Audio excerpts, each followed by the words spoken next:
bwe tuba tuli mu Uganda erimu demokrasiya era nga tukkiriza nti abantu balina okwerondera abakulembeze baabwe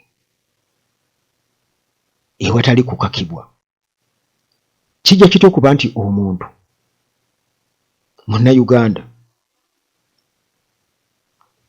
yeesowoddeyo okubeera nga yeesimbawo, abantu ne bamukkiriza nga mwana waabwe gwe beekuliza, gwe bamanyiiko obuvo n'obujjajja na buli kimu, akakiiko k'ebyokulonda ne kamukakasa era mu kibiina ekiwandiise mu mateeka.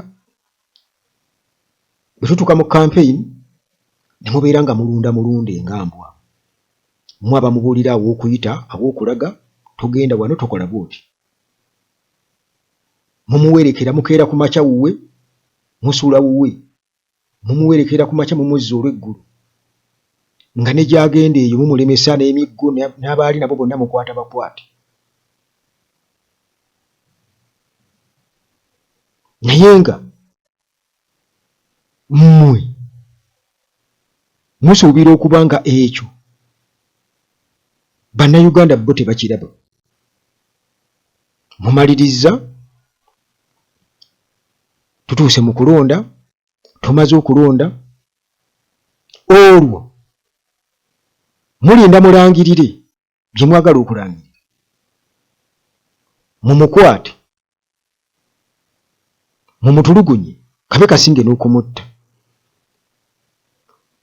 Bw'ababuze ne mulumba amaka ge, ne mutematemezi ne kuba ne mukyala we, ne mukola buli kimu kye mwagala eky'ekisiru. Kale waakiri okumutta oba bannayuganda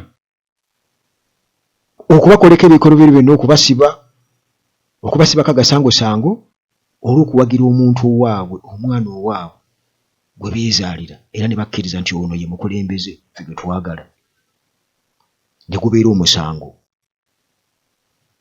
Era n'ekibiina ekyo kirina okuba nga kyabayeekera, kiridde mu nsi olukwe, ensonga lwakuba kyagala kubaggya mu buyinza.